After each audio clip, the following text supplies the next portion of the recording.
Prions le Seigneur, que la paix de notre Seigneur et Sauveur Jésus-Christ soit avec vous ce soir, partout où vous vous trouvez, en France, en Belgique, en Hollande, en Afrique, aux États-Unis, qui nous suivez en direct de FEPIB Bethel TV. Je vous souhaite encore vraiment la paix du Seigneur dans vos cœurs.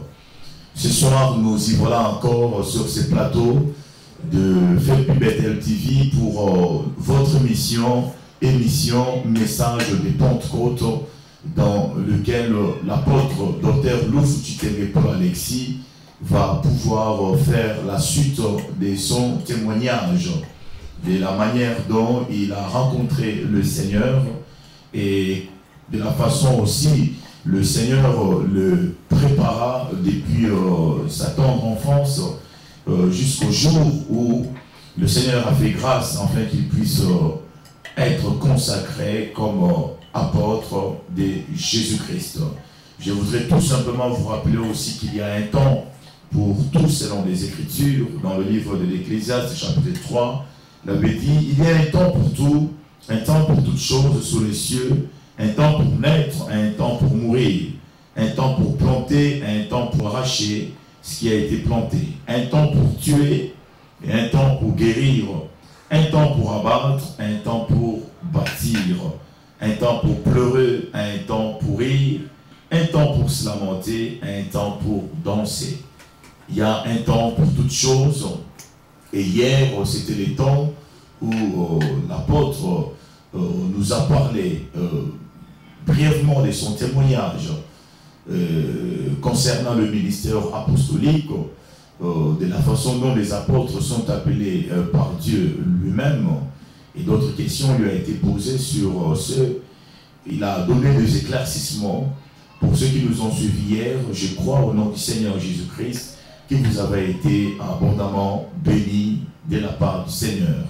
Ce soir encore, je l'invite à venir sur ce plateau afin de pouvoir s'étendre davantage sur les témoignages de la manière dont le Seigneur l'a appelé dans le ministère apostolique.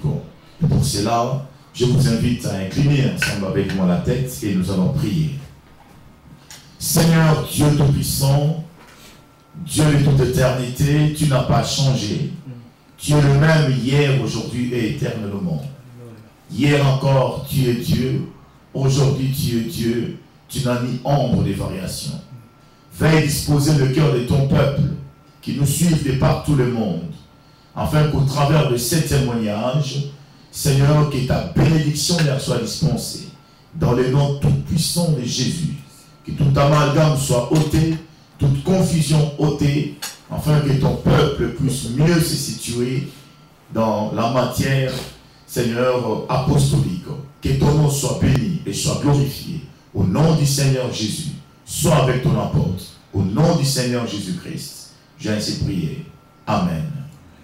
J'invite l'apôtre de venir sur les plateaux et il va pouvoir s'entretenir avec le peuple de Dieu.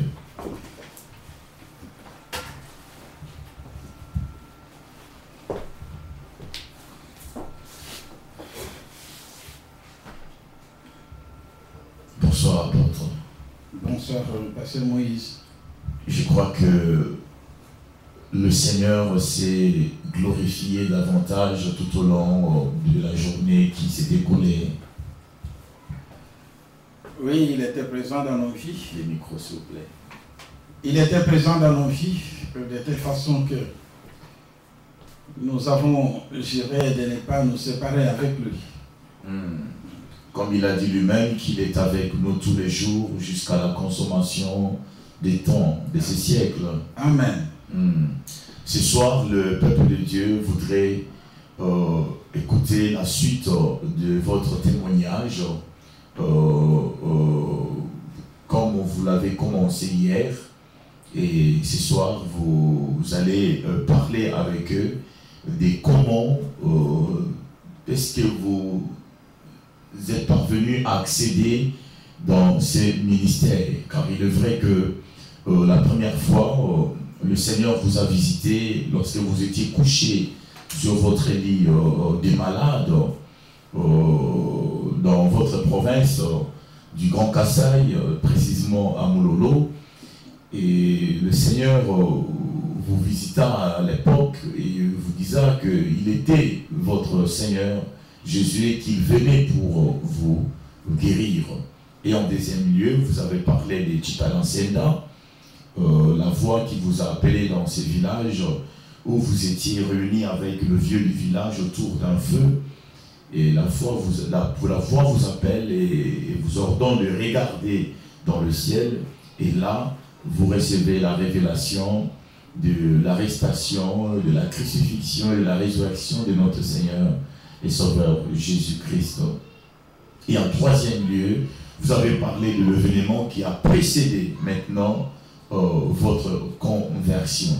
Donc, je voudrais, par la grâce du Seigneur, que vous disiez au peuple de Dieu, par rapport à ces événements, quelle est l'exhortation que vous pouvez faire au peuple de Dieu qui sont aussi confrontés à des combats terribles, des combats des ténèbres, des combats de sorcellerie, qui guettent leur vie pendant qu'eux-mêmes ne savent même pas quelle est réellement la destinée qui leur est réservée par le Seigneur et quels ont été les événements qui ont aussi des post-événements de votre entrée dans le ministère.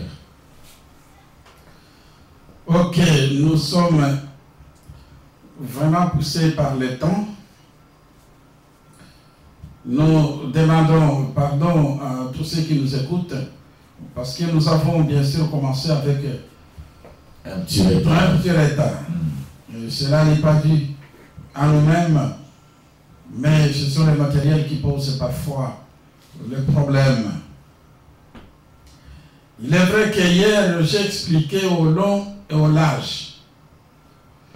Ce que j'ai expliqué, ce n'était pas encore le ministère apostolique, parce que les gens peuvent comprendre très mal. Mais c'est ce que nous appelons cheminement. De la façon que le Seigneur a marché avec son serviteur. Sans que le serviteur lui-même sache par où ça va s'arrêter.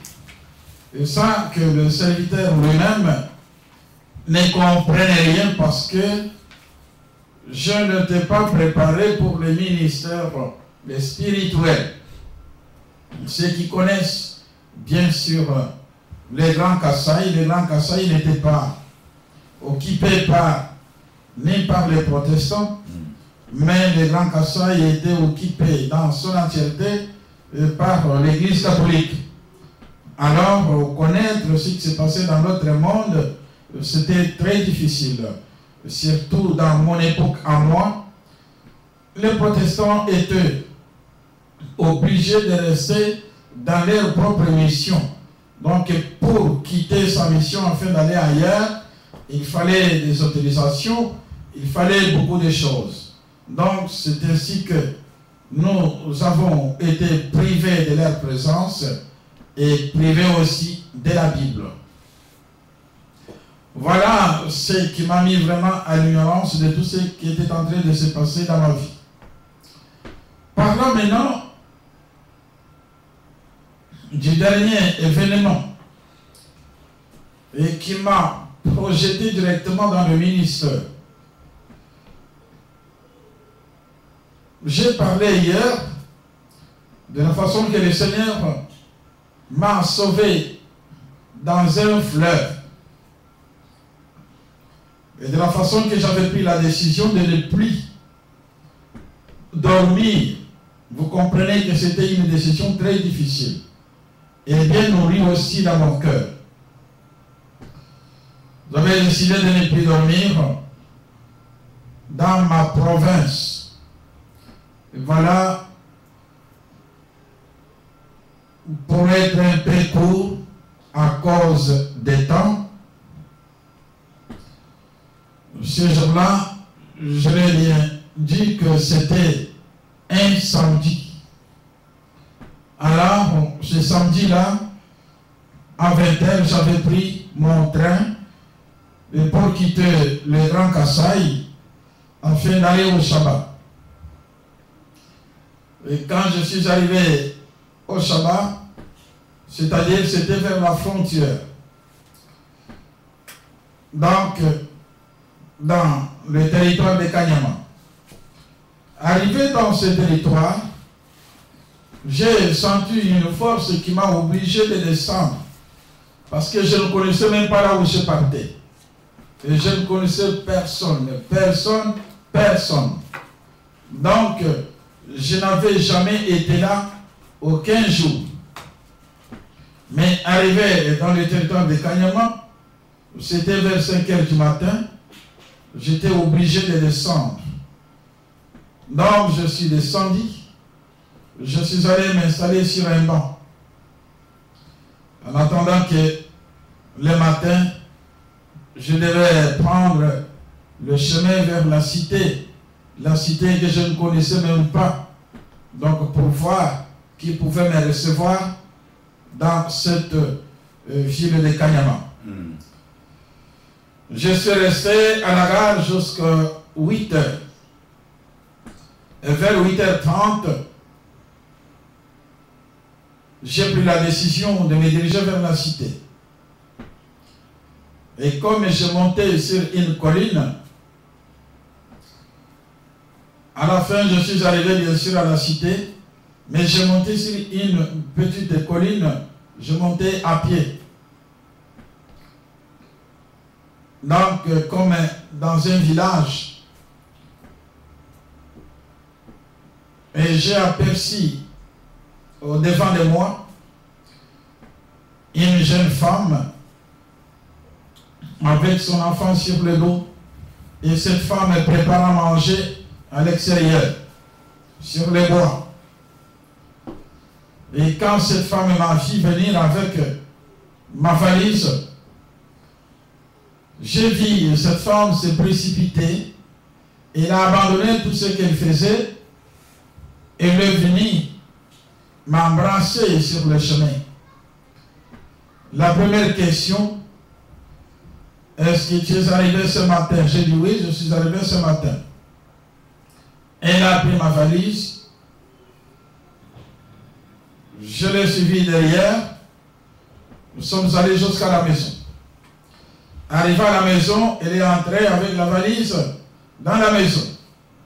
Elle m'a donné une chaise.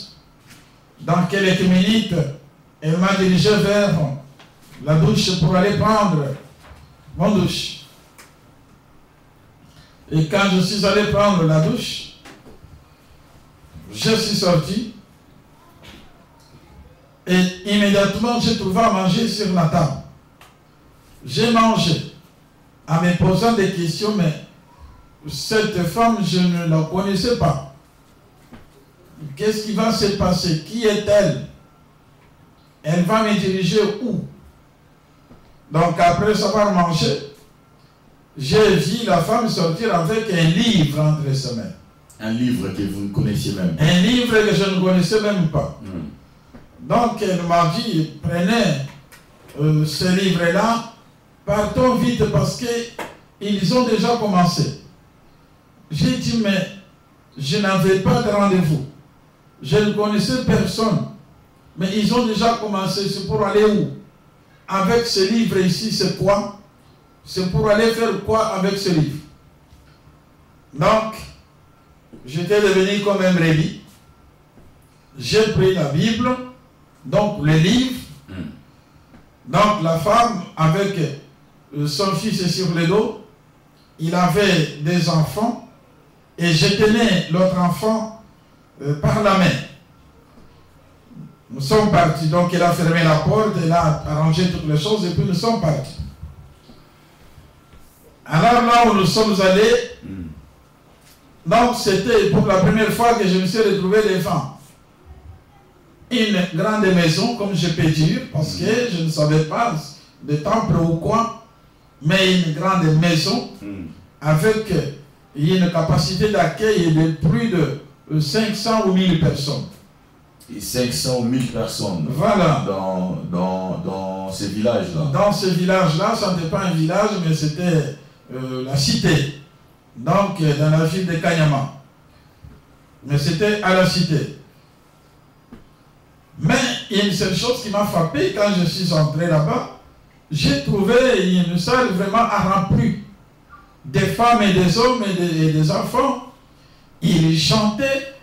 Et ils étaient très contents. Tout le monde était vraiment dans la joie. J'ai dit, mais quelle joie! Qu'est-ce qui va se passer ici? Je n'ai jamais été dans un lieu comme celui-ci.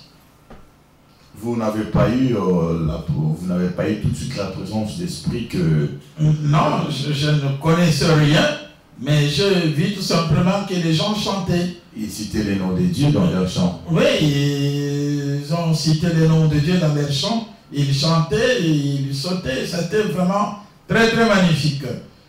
Bon, avec le temps, j'étais là comme un observateur en train d'observer. Mais qu'est-ce qui va se passer? Le moment était arrivé où les chants se sont stoppés et les gens ne parlaient plus. Donc celui qui dirigeait devant, il a dit, nous cédons maintenant place à notre pasteur qui va nous transmettre ce qu'il a reçu de Dieu. Les pasteurs, c'était un blanc ou un africain? Il y avait un pasteur blanc, ce pasteur blanc, d'après ce que j'ai découvert, et par après, c'était un pasteur suisse qui s'appelle Lynn. Et ce pasteur est aussi dans cette même province ici, où nous habitons du côté de Tournai. Donc, Lynn était là, celui qui a pris la Bible. Il habite à Tournai, mais maintenant il est à Tournai. Alors, cet homme a pris la Bible. Je dis que c'était un Européen. Il a ouvert la Bible. Il a fait la lecture. Et quand il a fait la lecture, il a ouvert directement l'endroit où il était écrit de la souffrance de Jésus-Christ.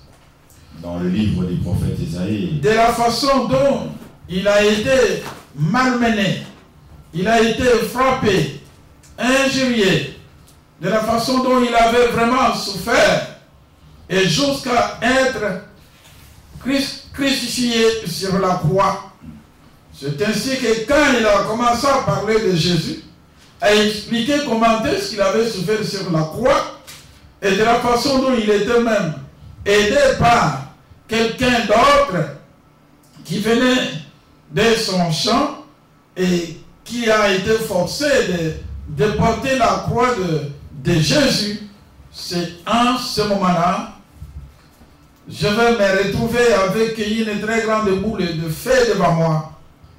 Et cette boule de feu m'a projeté. Et puis, je ne voyais plus. Attends, c'était comment? Vous avez vu une boule de feu venant d'où? J'ai vu une boule de feu qui apparaît directement devant moi. Et puis, avec mes yeux, je ne voyais plus. Et puis, une puissance m'a vraiment surpris. Et immédiatement, je me suis retrouvé allongé par terre dans ce mouvement-là, dans cette force-là. Alors je suis resté là-bas. Et ce qui était vraiment étonnant, j'étais là, sans mouvement, mais c'est le film qui passait devant moi, c'était le film que j'avais vu les jours même où j'étais interpellé de regarder la récension du Seigneur, toutes ses souffrances, sa condamnation, crucifixion sur la croix et l'enterrement. C'était des choses que je voyais qui se répétaient de temps en temps devant moi là où j'étais allongé.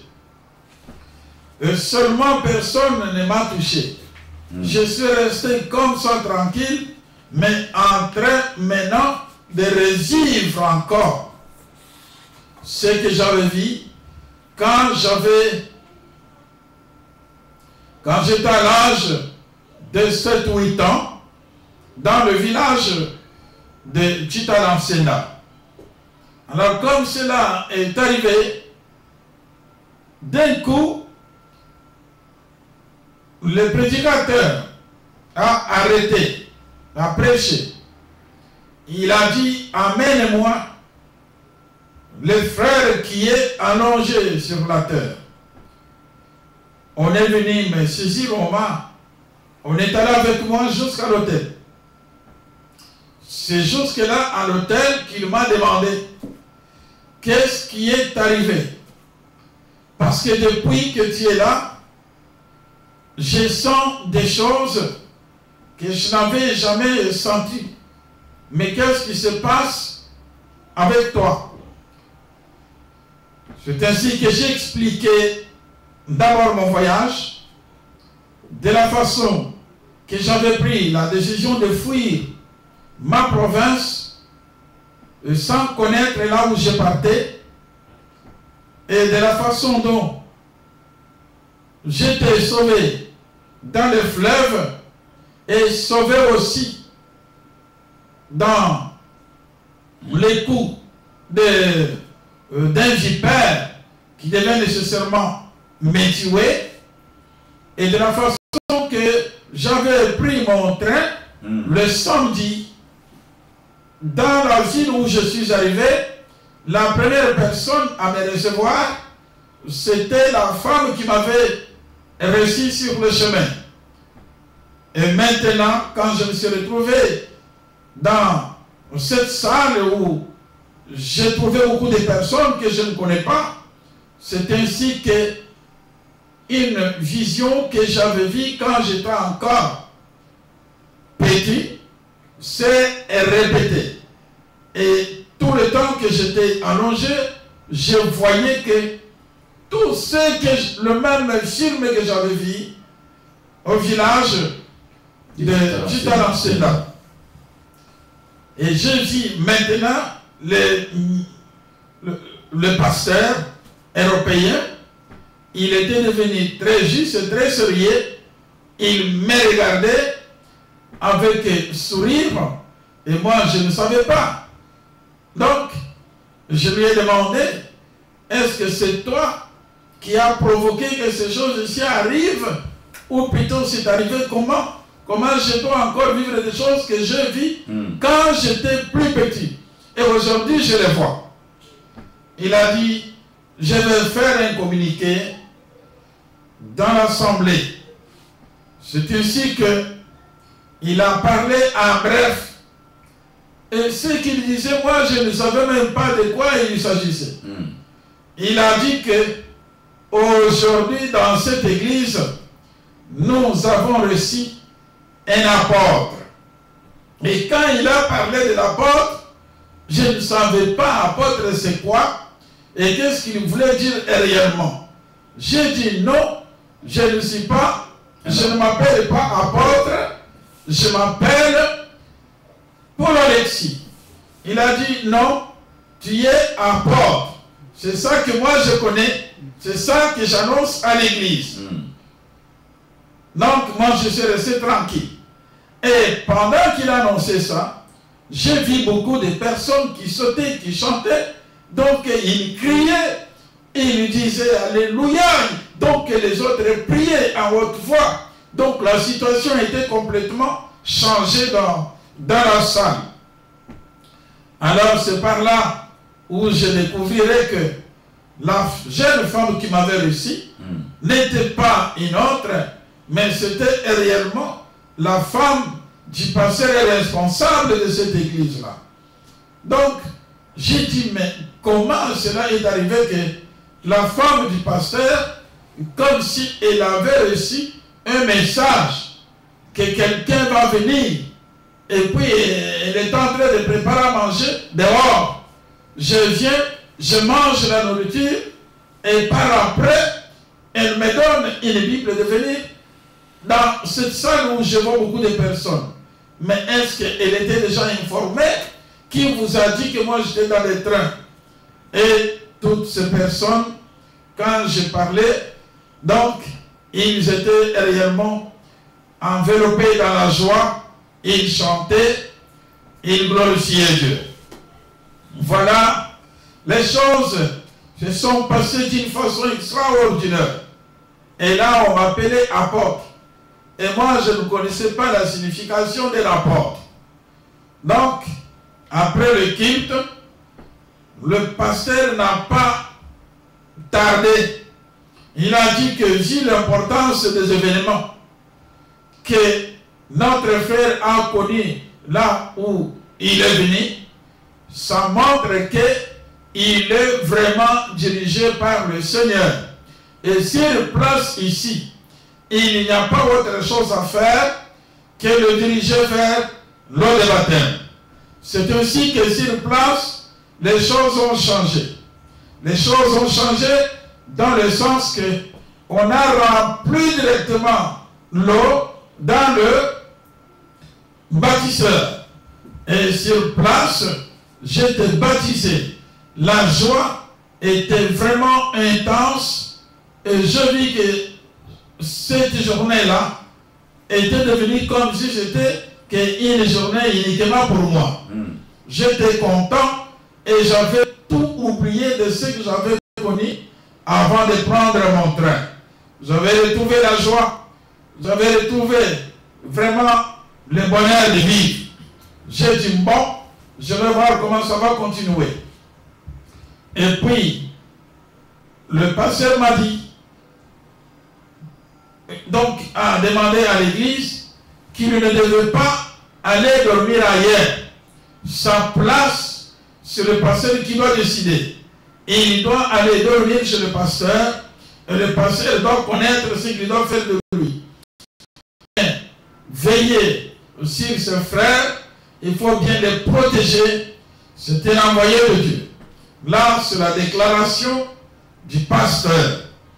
Donc, c'est ainsi que là où je devais passer 1 ou 2 ou 3 jours ou une semaine, j'ai passé toute une année dans cette ville de Kanyama, engagé vraiment dans la vie de l'église, et tout le monde m'appelait toujours apôtre, et je ne savais pas de quoi il s'agissait, mais c'est par après, avec beaucoup d'explications, j'avais découvert que vraiment l'amour de Dieu était sur moi. Donc,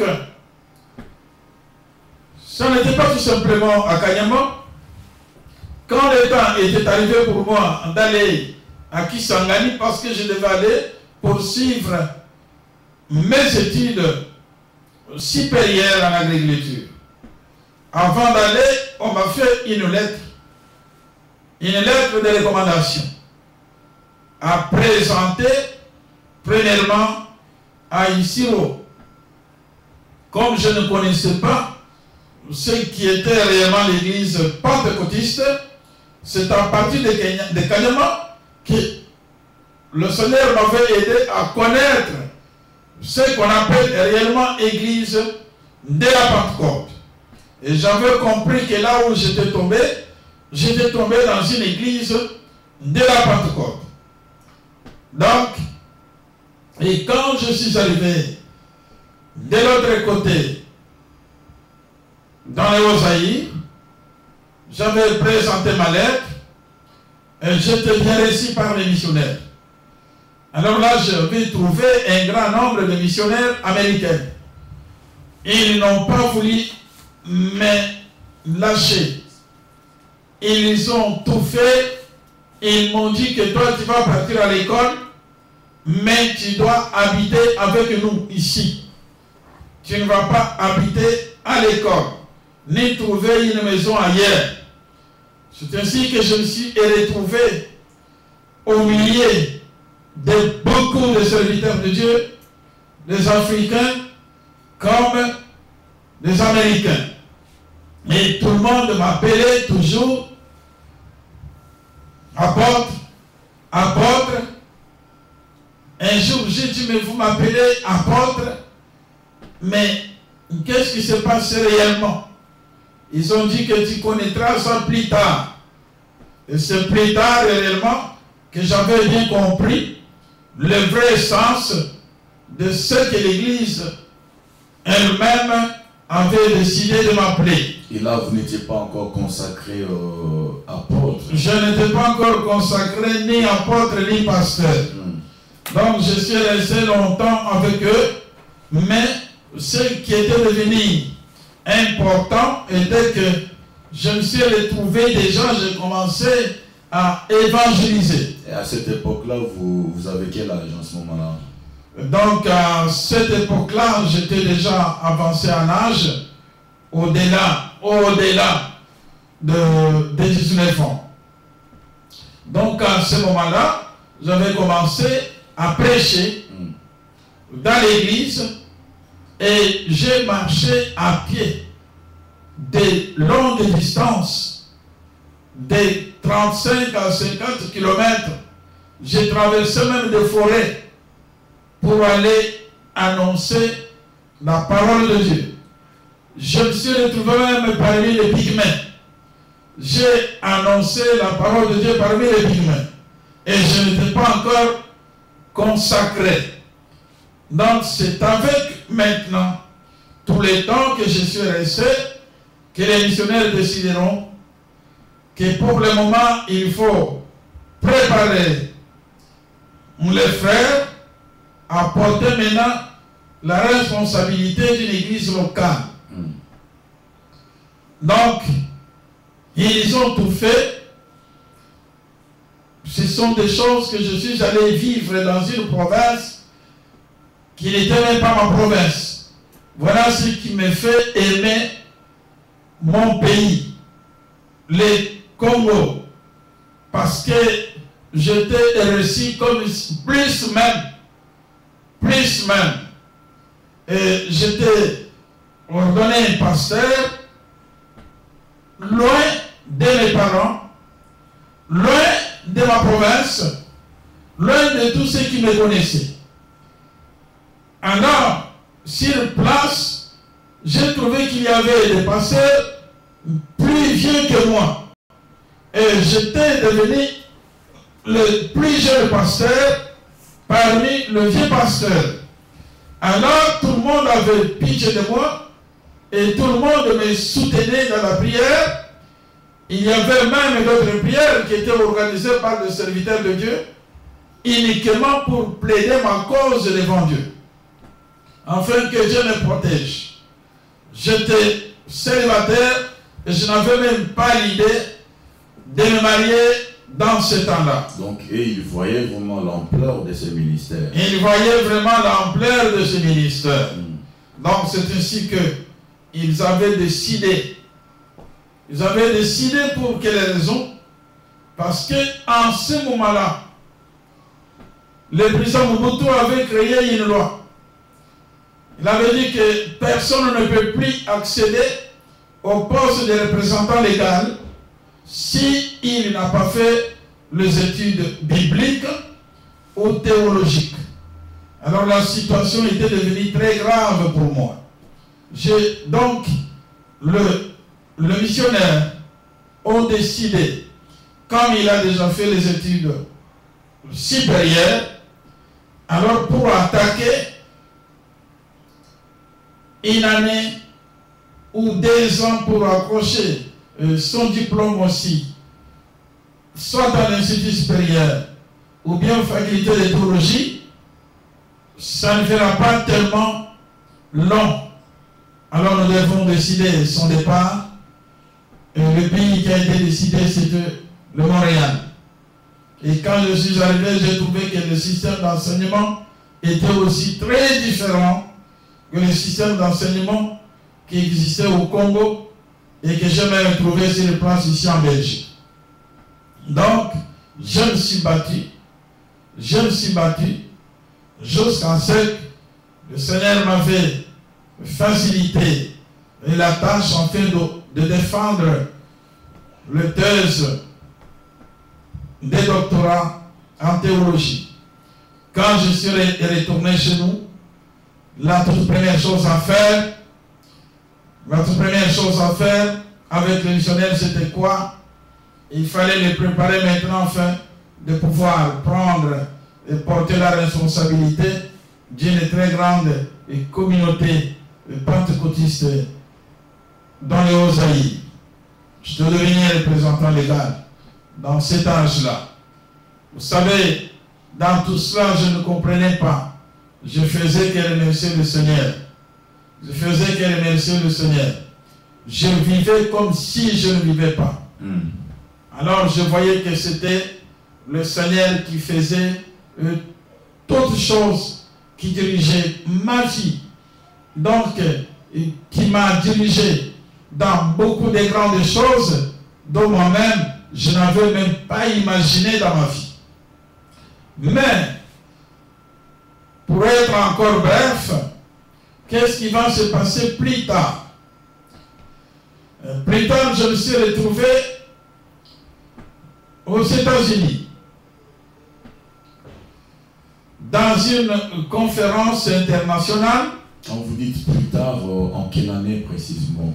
Donc c'était là, j'étais déjà ici en Europe. Oui. C'était en 1991. Donc je me suis retrouvé aux États-Unis dans une très grande conférence qui avait réuni plus de 15 000 serviteurs venant du monde entier. Mais c'est par là où un autre miracle va aussi se produire. Le miracle qui s'était produit aux États-Unis, c'était quoi?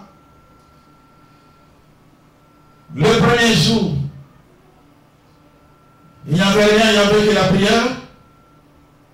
Et chaque représentant présentait la situation de son église, de l'église de son pays.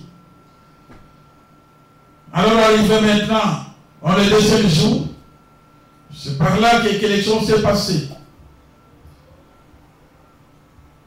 Il y a un serviteur de Dieu qui s'est mis debout. Ce serviteur venait des Philippines. Il a déclaré que vous devez savoir que parmi nous ici, nous avons un apôtre, un envoyé de Dieu qui est parmi nous. Et c'est la première fois pour lui de prendre place dans cette conférence. Et comme celui-là ne parlait pas pour parler, on a vu cet homme de Dieu quitter là où il était très loin, au milieu des autres serviteurs de Dieu. Il est venu jusque là où j'étais. Il m'a tenu par la main. Il m'a présenté devant tout le monde. Voilà l'apôtre et l'envoyé de Dieu que nous avons aujourd'hui dans cette salle. Toute l'église s'est mise debout. J'ai entendu que les cantiques ont commencé à tonner, quelque chose qui n'était pas organisé. Et sur place, le président de l'Assemblée, donc qui tenait la conférence internationale avec son comité, il a dit, mais comme il est désigné parmi tant de serviteurs de Dieu, encore dans une conférence internationale, on nous a présenté que c'était un apôtre. Qu'est-ce que nous allons faire et pourquoi nous devons prendre cela avec pourquoi les considérer cela? Nous devons prendre ça au sérieux et présenter directement ce frère devant Dieu. Et que son ministère apostolique soit reconnu officiellement comme le Seigneur l'avait désigné lui-même. C'est ainsi qu'on est parti avec moi devant l'autel et tous les serviteurs de Dieu, plus de 15 000 serviteurs de Dieu venant de toutes parts, tout le monde s'est mis debout et les comités directeurs du président de la conférence venus m'entourer. C'est ainsi que le titre apostolique a été rendu public. Les ministères ou les titres? Donc, c'était ministère. Donc, a été rendu public sans que cela soit souhaité par moi-même, parce que je n'y pensais pas. J'ai évolué longtemps et comme pasteur, mais je savais que depuis les premiers jours à Kanyama, pour les missionnaires, j'étais apôtre. Arrivé dans les Hauts-Zaïre, c'était la même chose. Mais voilà, cela va se confirmer très loin de notre continent et loin aussi des continents européens. C'était aux États-Unis, dans l'État d'Indiana. C'est là où le ministère apostolique a été reconnu par plus de 15 000 serviteurs de Dieu. Voilà cet événement-là. On ne peut pas le vouloir par soi-même qu'il faut que je devienne apôtre. Ou bien, on ne peut pas dire que parce que j'ai créé 10 000 églises locales et je suis devenu apôtre. Un pasteur peut aussi le faire. Un évangéliste peut aussi le faire. Mais quand, pour accéder au ministère apostolique, cela vient directement de Dieu. C'est Dieu qui agit. Vous voyez que je n'avais pas cherché à devenir apôtre. Je vais vous dire encore quelque chose. Il y a une jeune femme, la femme d'un fils, le fils d'un serviteur de Dieu en Italie, en Rome. C'est cette femme qui était mon interprète. Il a son oncle qui est ici en Belgique, qui est aussi pasteur, qui s'appelle pasteur Kianza à Liège. Kianza, c'est un nom africain ou européen? C'est un Italien. C'est un Italien. Oui. Alors, cette dame, donc, était une jeune femme qui avait aussi sa première fille qui est encore toute petite, ensemble avec son mari. Mais pendant que je prêchais dans l'église de son beau-père, une grande église, chez pasteur Christiani, là aussi le Seigneur m'avait envoyé dans cette église prophétiquement, parce que je ne connaissais pas l'église, c'était pas les grands miracles. Et le Seigneur avait fait aussi beaucoup de miracles dans cette église. Mais qu'est-ce qui va se passer? Comme j'évangélisais dans une grande campagne d'évangélisation, aussi de même de l'Italie, après avoir terminé l'évangélisation en Italie. Au sud de l'Italie, où c'est, dans quelle ville? À côté de Calabria. En Sicile. Voilà. Alors, cette femme a dit que, pasteur, je t'ai vu dans un groupe important de serviteurs de Dieu et tout le monde t'appelait apôtre. Mais comme tout le monde t'appelait apôtre,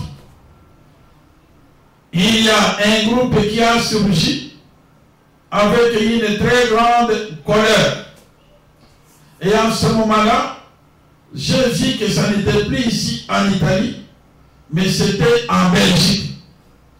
Et sur place, les gens qui ont surgi, quelqu'un t'a visé avec une arme. Avec cette arme, je t'ai vu assassiner en Belgique. Mais plus tard, pendant qu'on pleurait, avec une balle dans ta tête, qu'est-ce qui est arrivé après? Comme le temps passait et tout le monde regrettait de ce qui était arrivé, donc on t'a vu bouger. Et comme tu as bougé, et tu es revenu encore à la vie. Elle m'a demandé qu'est-ce que cela expliquait. Je lui ai dit, mais on t'a montré que celui qui avait reçu une balle dans la tête, c'était l'apôtre. Il a dit oui. J'ai dit, c'est le sort des apôtres, c'est comme ça. Je n'aurais pas peur d'aller en Belgique. Je n'ai pas peur d'aller en Belgique, ni de travailler ou évangéliser en Belgique. Mais ce qu'on t'a montré là est vrai. Du fait que c'est là, le Seigneur t'a révélé toi-même, tu es un témoin, tu pourras aussi le témoigner devant les autres. Bon, après avoir terminé l'évangélisation qui avait duré à peu près 30 jours, 15 jours, 15 jours en Italie et 15 jours au sud de l'Italie.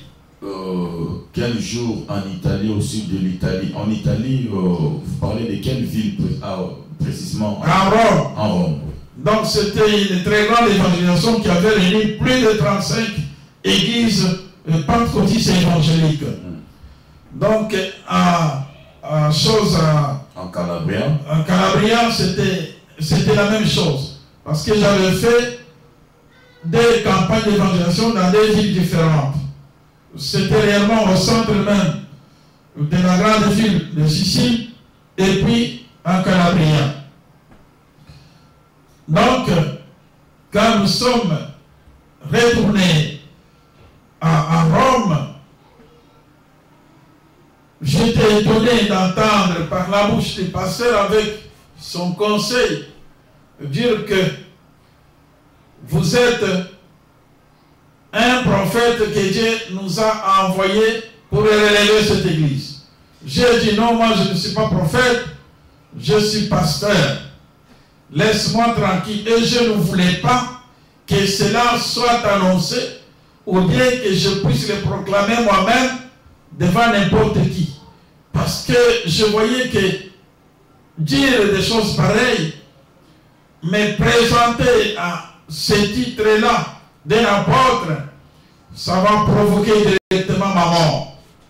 Tel que cette femme l'avait déclaré. Je marchais, je vivais parfois dans la peur. Et cela s'est confirmé ici en Belgique parce que j'avais connu un combat terrible. Je devais même passer par la mort physique. J'avais beaucoup souffert. Et jusqu'à ce que tout le monde attendait que on va le tuer, il va mourir. En Belgique, dans quelle ville? En Belgique, c'était dans la province de Liège. Dans la province de Liège. Oui. Alors, moi-même, je savais. J'étais au courant de tout ce qui était en train de se passer. Je savais qu'un faux pas, je recevais vraiment une balle dans la tête. C'était ça. J'avais connu une souffrance. On m'avait collé beaucoup de timbres. Donc, je n'étais plus aimé. Les gens ont propagé des mensonges et des grandes choses sur mon épaule. Je savais que ceux qui sont en train de combattre, ce n'est pas autre chose. Ils sont en train de combattre le ministère apostolique. Et cela a été confirmé aussi par un pasteur de Liège, un pasteur baptiste, pendant qu'ils étaient dans une pastorale. Donc il s'est mis debout pour dire, ici dans la ville de Liège, le mouvement de la Pentecôte, église vraiment apostolique, est entré avec le pasteur Paul Alexis. Même s'il y avait les autres églises pentecôtistes, les assemblées de Dieu, mais le mouvement vraiment apostolique, c'est celui-là qui nous a amené le mouvement, donc église apostolique, le ministère apostolique que nous avons connu, c'est dans la vie de celui-là. Donc vous voyez, un apport. Oui, on voudrait quand même vous poser quelques questions. par rapport à tout ça. C'est vrai que quand vous avez quitté votre province du Grand Kasaï pour prendre votre train et effectuer ces voyages vers les territoires des Kanyama, on voudrait quand même savoir les territoires des Kanyama se trouvent dans quelle province en RDC? Territoire des Kanyama se trouve dans la province de Lubumbashi. Donc, est une ville, je dirais, voisine, bien sûr, avec le territoire de Luputa. Luputa est un territoire aussi du Kasaï oriental. Ok.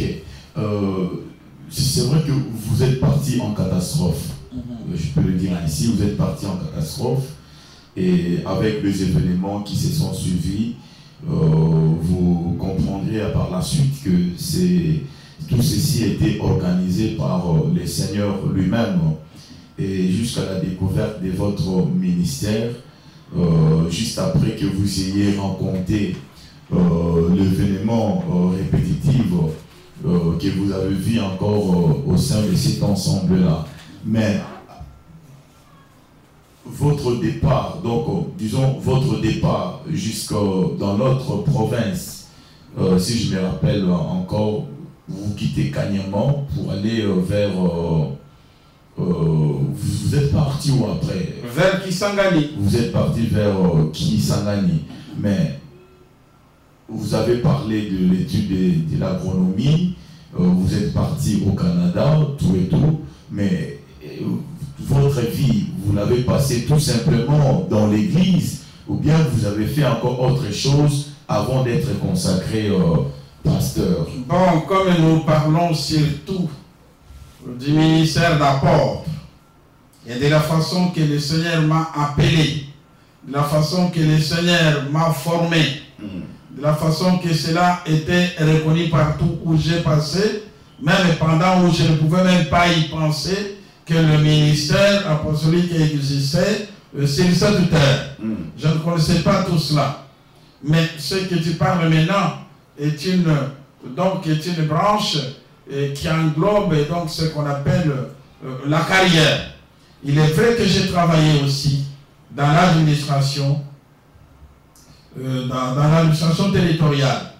Donc après avoir terminé à Kisangani, en agriculture, je me suis retrouvé encore à Kanyama, dans cette ville du départ où j'avais reçu le Seigneur. J'étais là. Bien sûr, j'avais reçu une affectation envoyée directement par le gouvernement. Dans notre période, c'était ça. Donc, quand je me suis retrouvé encore à Kanyama, c'était à titre d'un agronome territorial. Bien sûr, je ne suis pas resté très longtemps à Kanyama pour une simple raison que dans ces temps-là, il y avait eu aussi des problèmes politiques qui se sont ajoutés. Des problèmes politiques dans le sens que quand le moment était arrivé, j'avais reçu le petit frère de Moïse Tombé. Donc il s'appelait Daniel Tombé. Donc c'est celui qui gérait tous les biens de sa famille, le bien de leur père et les biens aussi de son grand frère. Donc ceux-là avaient préféré travailler avec moi dans la société Koto-Congo, ce qu'on appelle aujourd'hui Onafitex. Donc nous étions allés, moi-même avec mon collègue Moui. Ceux qui ont connu Moui, ils peuvent bien s'en rappeler, parce que je suis écouté un peu partout au monde. Alors, qu'est-ce qui était arrivé? Ce qui était arrivé en est que Moui était passé par, je peux dire ça, assassinat.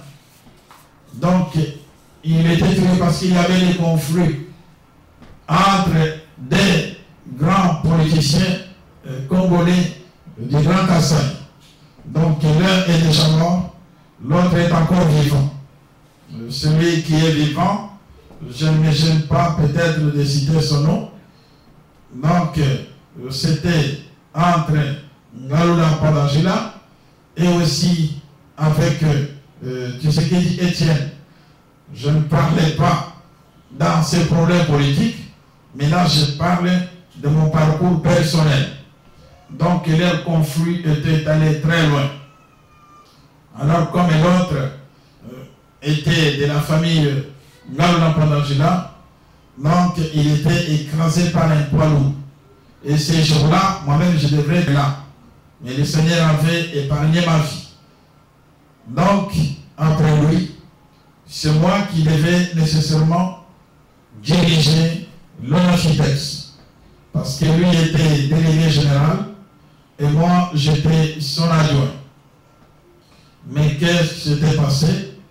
Et comme j'ai vu que les affaires politiques se sont mêlées dans cette société, j'étais vite rappelé par les missionnaires qui m'ont dit que ça n'était plus possible de continuer. C'est par là que le chemin maintenant du Canada était ouvert. Il fallait aller. Vous êtes déjà dans le ministère, mais nous avons un projet. Alors ce projet devait s'accomplir comment? Je devais terminer mes études théologiques et au retour prendre la direction de la communauté. Et alors, à votre retour, vous êtes consacré pasteur à Kanyama ou à Kisangani? Là, je dis que c'était dans les Hauts-Zaïre, ça n'était pas à Kanyama. Parce qu'à Kanyama, c'était une église locale qui dépendait de la communauté pentecôtiste du Zaïre. Mais dans les Hauts-Zaïre, c'était la communauté des ensembles de Dieu. Donc, ce sont les deux grandes églises qui ont existé avant même l'indépendance. Donc, et quand j'étais ordonné, premièrement, j'ai travaillé comme pasteur en ambassade. C'est là où cette charge de la représentation légale vous a été confiée. M'a été confiée. Alors, quel est maintenant votre parcours de l'apôtre en Afrique avant d'être président définitif de la Fédération des Églises Pentecôtistes Internationales en Belgique? Bon, vous savez que à mon retour de Montréal, j'ai beaucoup œuvré aussi dans notre pays. J'ai beaucoup travaillé dans l'est du pays, au Kivu. Je suis le premier à faire entrer le mouvement de la Pentecôte au Kivu, effectivement dans la sous-région de Maniema. Donc j'ai travaillé entre Maniema, Kindu Maniema. Kindu Maniema. Donc j'ai travaillé là à cause du fait que j'étais beaucoup plus utilisé par le Seigneur. J'avais connu même des incidents très graves avec les musulmans.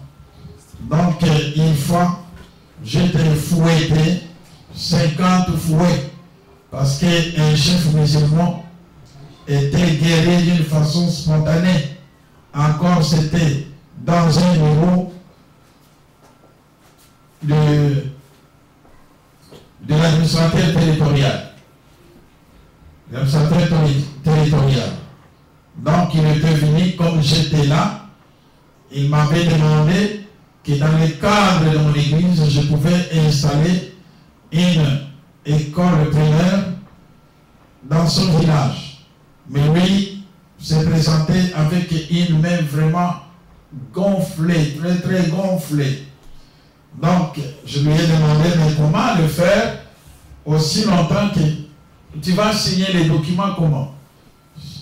Comment tu vas signer les documents? Si j'autorise maintenant, de quelle façon tu vas signer? Et il a dit, mais je suis malade. J'ai dit, mais si tu crois en celui dont moi-même je crois, ta mère sera guérie immédiatement. Est-ce que tu le crois? Il a dit, oui, je le crois. j'ai saisi sa main, j'ai commencé à invoquer le nom de Jésus. Spontanément, la main était devenue comme si elle n'avait jamais été malade. Le sultan, comme on l'appelait, il était le chef des musulmans. Il s'est mis debout, il a sauté, il a crié, il ne comprenait vraiment rien. Donc à partir de cette guérison-là, j'étais devenu ennemi de musulmans. À cause de cela, j'étais fouetté 50 fouets. Donc le morceau d'argent de l'arbre palmier, avec obligation de quitter Kanyama le même jour pour retourner à Kindu. Ok. Là, vous nous parlez de votre parcours dans l'Est de la RDC. Oui, je passais un peu partout au Congo avec l'évangélisation. Dans toutes nos provinces, je vois partout où j'ai passé. Mais j'ai beaucoup travaillé, beaucoup plus dans les Hauts-Zaïre. Vous étant du Grand Kassai, mais le Seigneur a voulu que vous travailliez plus dans le Est. Mais c'est au niveau des synodes nationales que j'ai été découvert par les pasteurs kassaïens, par les représentants légaux des communautés presbytériennes au Kassai. Évêque Bakatushipa m'avait aperçu. Donc il va demander qui est-il, je lui ai expliqué. Il a dit ce n'est pas possible. Et quand vous êtes arrivé dans les Hauts-Zaïre, y avait-il d'autres communautés pentecôtistes? Quand je suis arrivé dans les Hauts-Zaïre, il y avait nos deux sièges de Mambasa et du Siro. Donc, mais sur place dans la ville, il n'y avait rien. Et c'est moi-même, donc le Seigneur m'avait utilisé pour ouvrir la toute première église pentecôtiste à Kisangani, dans la ville de Kisangani. Et cela, c'était dans la zone de Kabondo. Dans la zone de Kabondo. Vous avez dit qu'il y avait des assemblées de Dieu et l'église des Pentecôtes. Il n'était pas encore entré vraiment dans la ville de Kisangani. Mais on nous parle aussi d'un apôtre, d'un grand apôtre qui a œuvré aussi dans les mouvements des Pentecôtes, dans les Hauts-Zaïre. Vous avez l'idée de qui il s'agit? Oui, il y a ceux qui comprennent très mal les choses. Je leur dis, et j'en ai parlé hier, j'ai dit que je suis quelqu'un qui ne veut pas se montrer, qui ne peut pas parler de moi-même. Donc je ne suis pas habitué de me recommander. C'est la raison pour laquelle Dieu m'a permis de pouvoir travailler en silence. Mais en silence, j'avance en observant des recommandations que l'Éternel me recommande lui-même. Je connais un autre apôtre, mais en ce moment-là, il n'était pas apôtre. Apôtre a travaillé à Bunia, dans notre église locale de Bunia. Et par après, il s'est retrouvé au Kenya. Jusqu'au jour où il a rencontré le pasteur Osborne. Cet apôtre, c'est qui? C'est Haïti Niabala. Moi, je l'ai connu là-bas. Il était dans notre église pentecôtiste. Donc, ceux qui l'ont connu dans les Hauts-Zaïre, ils l'ont connu à ce titre-là. Mais quand il a rencontré Osborne, ils se sont fixés pour aller évangéliser Kinshasa. Alors, comme il était un serviteur de Dieu beaucoup plus bouillant, il était aperçu par Osborne et apprécié aussi par Osborne parce que il ne pouvait pas faire autrement. Il s'est collé contre cet homme de Dieu à cause des grands miracles qu'Osborne opérait dans son ministère. Donc, pendant que moi, j'étais toujours dans les Hauts-Zaïre, lui, il s'est déplacé du Haut-Zaïre pour s'installer à Kinshasa. Et quand il est arrivé à Kinshasa, il était reçu dans la communauté des assemblées de Dieu. En quelle année précisément? Ça, je ne me souviens pas. C'était dans la communauté des assemblées de Dieu. Et quand il était reçu là-bas, comme il avait déjà son projet à lui, dans son cœur, ensemble avec Osborne, il avait intéressé les assemblées de Dieu d'envoyer une invitation afin de faire venir Osborne à Kinshasa. Et qu'est-ce qui va se passer en ce moment-là? Quand Osborne est venu à Djanyabala, avait déjà trouvé une place pour installer son église locale. Mais Osborne était venu invité par les assemblées de Dieu. Vous savez, il était évangéliste là-bas. Mais qu'est-ce qui va se passer? Donc, il avait profité bien sûr de la présence d'Osborne avec les invitations qu'il avait travaillées. Il a distribué les invitations à ceux qui étaient venus ce jour-là assister aux campagnes d'évangélisation. Après les campagnes d'évangélisation, tout le monde s'est retrouvé à Tchapa. Donc, là où il avait trouvé les bâtiments, c'est ainsi que Zambé Malamu est né au Congo.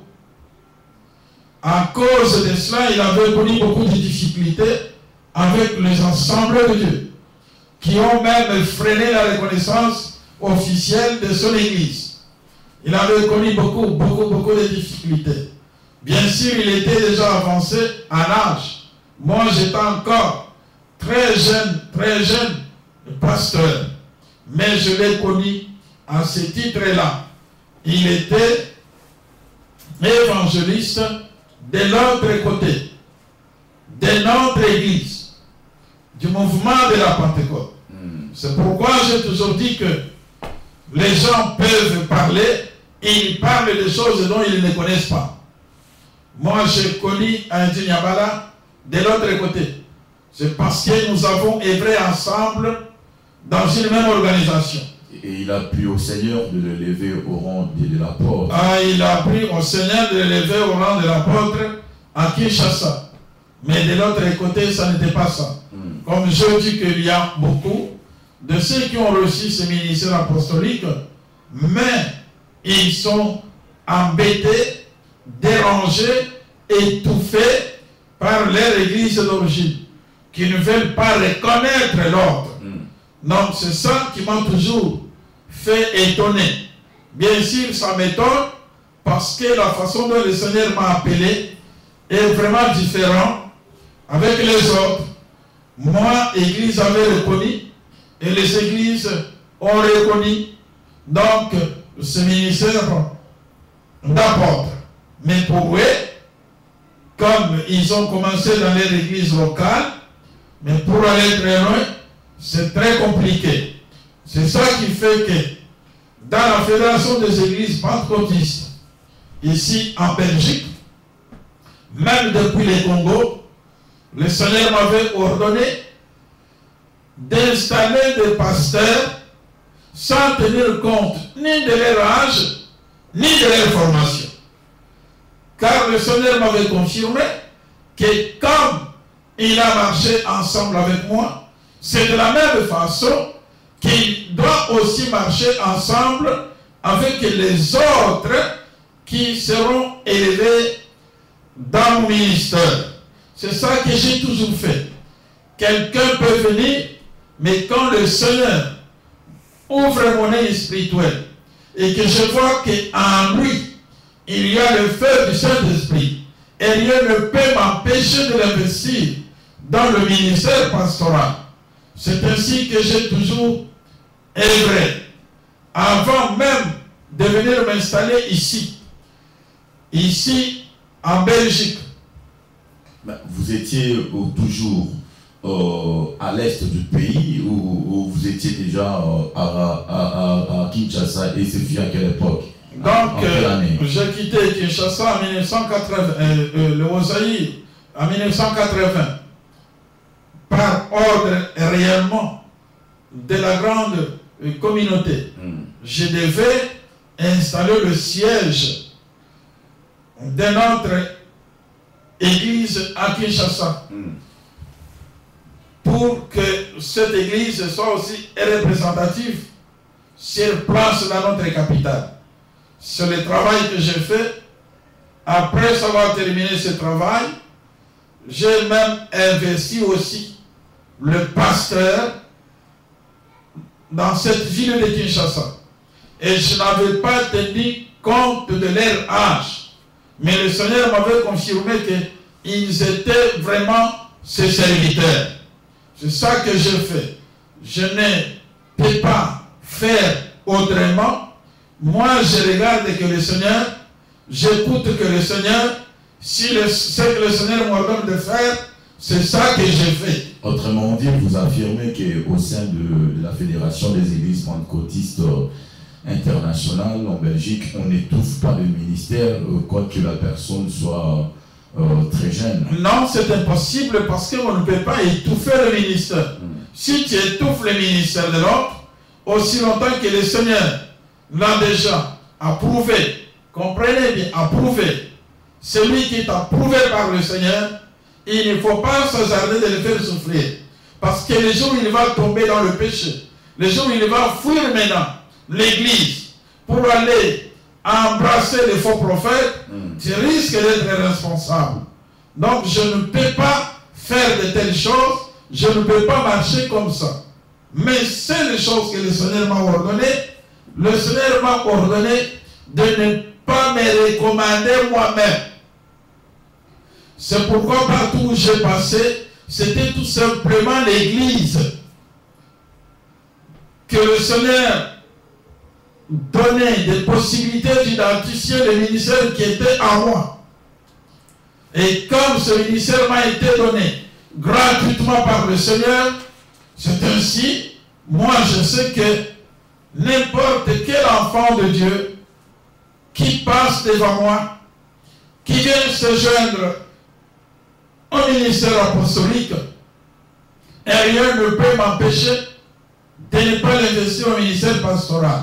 Donc, je le fais, même quand j'étais au Congo, je venais de temps en temps ici. Il y a même des pasteurs européens élevés dans mon ministère apostolique. Au Canada, il y en a deux. L'autre, il n'est plus, il est allé mourir en Afrique, au Burkina Faso. Ici, en Belgique, il y en a. En Italie, il y en a 5 qui étaient investis aussi par miracle. Pendant la campagne d'évangélisation, ces pasteurs appartenaient à une autre organisation. Et le monsieur qui était là était aussi appelé apôtre. Il venait de pays scandinaves. Mais le jour où je tenais la grande campagne d'évangélisation en Rome, cet homme était beaucoup plus respecté. Mais, à un moment donné, il y a un miracle qui s'était produit dans la salle. Le miracle était quoi? Pendant que je prêchais, j'ai entendu la voix d'un jeune homme soulevé par la puissance du Saint-Esprit et suspendu en l'air. Il criait, il criait, il criait. Les gens croyaient que quand il va descendre, donc sa tête sera déchirée. Mais ça n'était pas cela. Jusqu'au moment où il est descendu dans le tapis. Il descend dans le tapis et il crie en haute voix, je suis guéri, je suis guéri. Il était guéri d'une façon spontanée. La maladie de sida, pour la première fois de mon ministère. Qu'est-ce qui va se passer? Lui et sa femme étaient guéris sur place même dans la salle. Donc, on a ordonné à faire qu'ils aillent voir leur médecin. En 3 fois, il n'y avait plus de traces. Mais c'était dans cette église-là qu'on a dit pendant que je prêchais, celui qui était beaucoup plus respecté, qui venait du pays scandinave, a été soulevé. Et il a crié comme un lion. Et comme il a crié comme un lion, projeté dans le tapis, il a commencé à vomir des choses très très rouges, vraiment comme du sang. Et c'est ça qui a été confirmé, qu'il avait vomi du sang. Pourquoi? Donc, son ministère était que pour sacrifier les gens. Et les gens les respectaient beaucoup. En ce moment-là, comme cela était sorti de sa propre bouche, qu'il avait sacrifié beaucoup de personnes à cause de ce ministère, qui est lui-même appelé ministère apostolique. Donc, le 5 pasteur qui était là, parmi les 35 églises qui assistaient dans la campagne d'évangélisation, ils ont déclaré sur place que notre voyage avec ce monsieur est terminé. Ce que nous demandons, le pasteur, c'est quoi? Nous nous adhérons directement dans ce ministère. Et il faut sauver l'église. Parce que si vous partez et nous laissez dans ces conditions, l'église risque de tomber. C'est ainsi que j'ai demandé à tous les serviteurs de Dieu qui étaient là, qu'est-ce que vous pensez de vos collègues? Tout le monde a dit, il faut les investir. Et cela a été fait sur place en Rome. Le 5 pasteur était investi dans le ministère pastoral. Gloire au Seigneur. Donc, ce travail est recommandé par le Seigneur. Pas par moi-même. Recommandé par le Seigneur. Mais seulement, je n'ai pas l'habitude de... Parce que si tu te glorifies, qui es-tu? Tu te glorifies. Est-ce que toi, tu es plus que le Seigneur Jésus, ton chef? Non, ce n'est pas mon habitude. Je travaille, je fais ce que le Seigneur me recommande de faire. Et ça s'arrête par là. C'est pourquoi beaucoup m'ont toujours fait la guerre, croyant que je ne comprends pas, croyant que je ne vois pas, croyant que je ne sais pas ce qu'il faut, mais or que je connais ce qu'il faut. Parce que je suis un homme bien informé et bien averti. Je connais un rebelle, je connais sa fin. Je connais ce qu'il sera. Je connais ce qui lui arrivera si il ne veut pas se convertir. Donc, je n'ai jamais engagé de problème avec quelqu'un. Si un pasteur me dit, maintenant moi je veux partir, je lave mes mains, je le laisse partir. Parce que si il va tomber, je ne vais pas prendre de responsabilité. Donc, le serviteur de Dieu qui me connaissent et ceux qui sont élevés dans ce ministère, ils connaissent la simplicité de leur papa. Alléluia. Gloire au Seigneur. Mes amis dans le Seigneur, nous tendons vers la fin de cette émission qui est portée sur le témoignage du docteur apôtre Loufou Paul Alexis, de la manière dont le Seigneur Jésus s'est révélé à lui sur son lit des malades. Et la deuxième fois dans ce village de Titalansenda, où il recevra la révélation de Jésus-Christ, de son arrestation, sa mort et sa résurrection, avec beaucoup de détails. Lui qui ne connaissait pas le Christ, qui ne connaissait pas même ce qui s'est passé au Moyen-Orient, mais il recevra cette révélation dans ce village de Titalansenda. Et le Seigneur va lui donner aussi une parole d'assurance, afin qu'il sache que dans ce même village, il y a un chef, un roi qui était là aussi, M. Titalansenda, qui avant sa mort, il allait recevoir des nouveaux dons et puis entendre des bruits, attendre le langage des animaux et voir aussi la même vision. Et cela s'est passé réellement comme le Seigneur lui avait signifié. Et aussi le grand événement qui précéda sa conversion, c'est cette chute de leur pirogue, de cette noyade dans le fleuve Louloua. Parce que comme vous parlez d'un grand fleuve, je fais tout de suite allusion au fleuve Louloua, auquel vous allez de l'autre côté pour acheter des vivres afin de pouvoir fêter la fin de ses études. C'était vraiment de la joie, mais l'ennemi avait déjà piégé, comme il voyait déjà que non, cet homme-ci serait un ennemi de taille ou un apôtre du Seigneur, qui sais-je encore, mais le Seigneur a opéré un grand miracle, comme il a rencontré cela hier. Quoique le vipère est sorti, mais le vipère est mort. Vous voyez, donc les témoignages de l'apôtre ont des points qui se ressemblent aux d'autres points dans les Écritures saintes. Par exemple, la vision qu'il reçoit de la part du Seigneur, nous voyons des gens recevoir des visions dans les Écritures. Sa rencontre, sa conversion dans cette église des Kanyama, où il voit la boule de feu qui apparaît devant lui et lui il s'écroule par terre. Quand j'ai entendu ça, j'ai tout de suite pensé à la rencontre des soldes des taxes avec le Seigneur sur ces chemins de Damas, où il allait persécuter les chrétiens.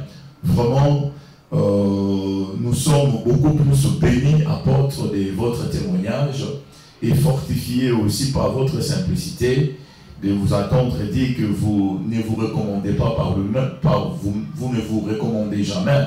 Seul le Seigneur fait toujours son œuvre afin de pouvoir confirmer votre ministère.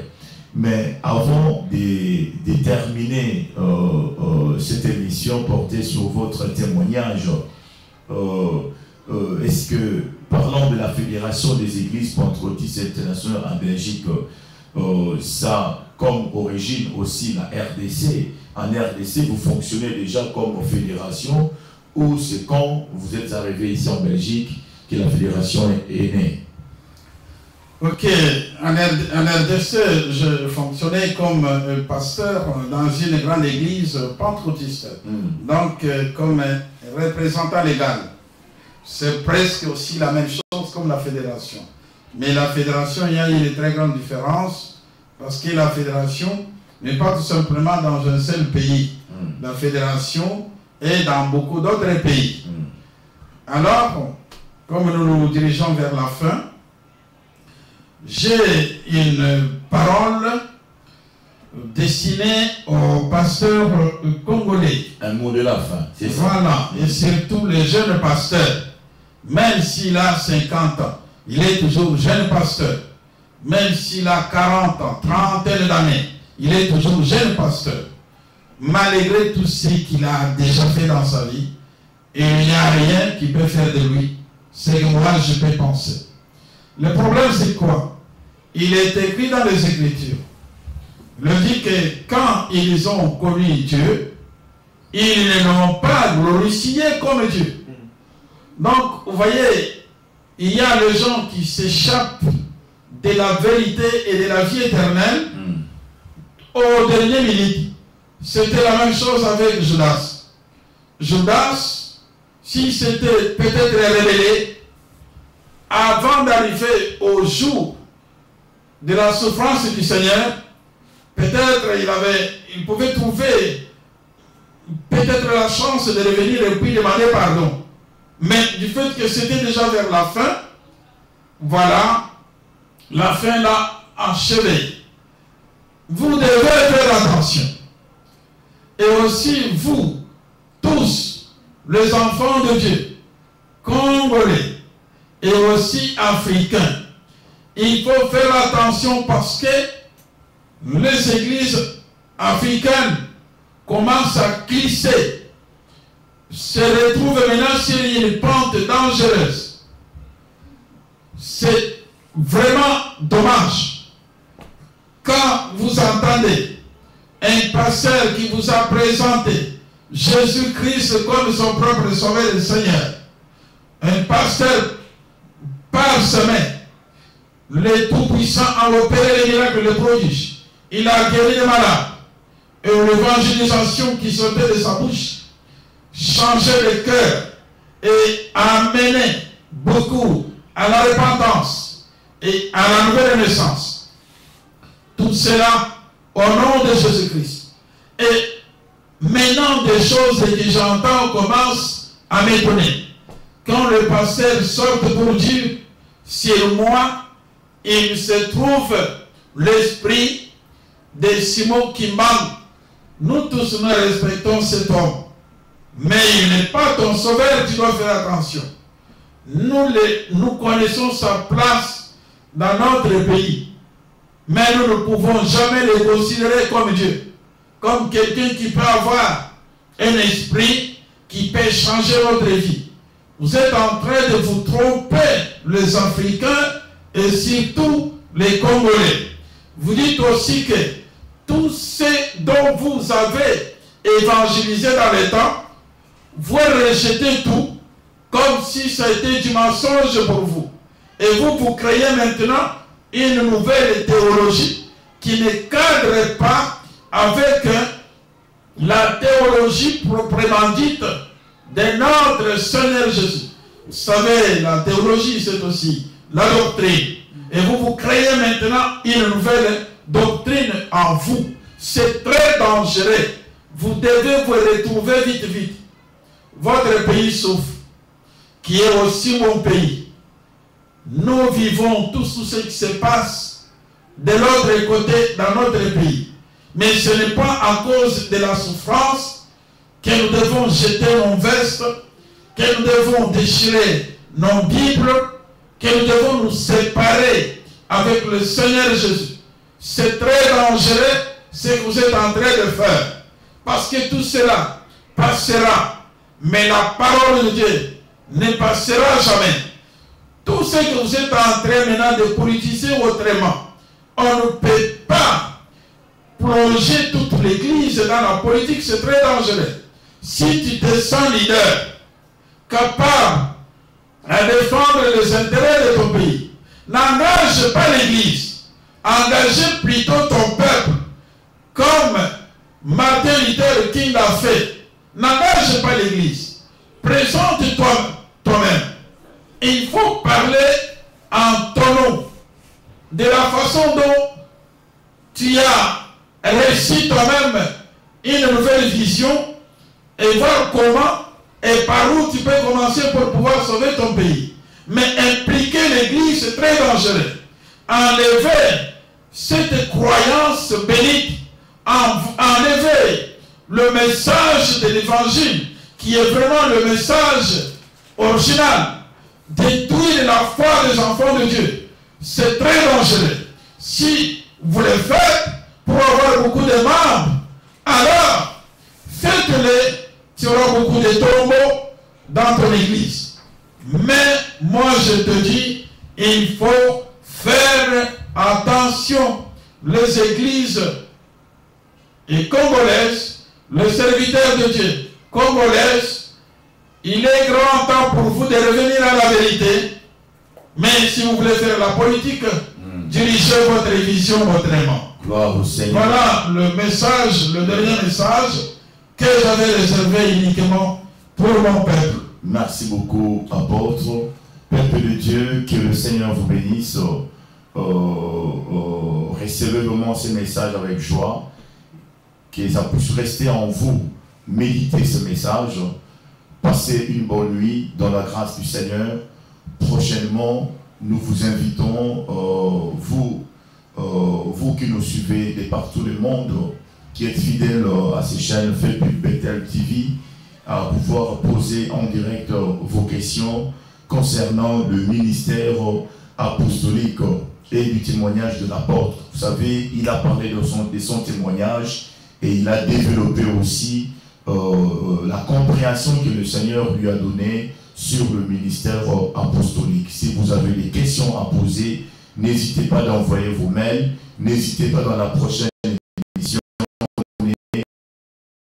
Les serviteurs de Dieu seront là et il sera là pour vous donner de plus amples éclaircissements à ces sujets. Que Dieu vous bénisse encore abondamment.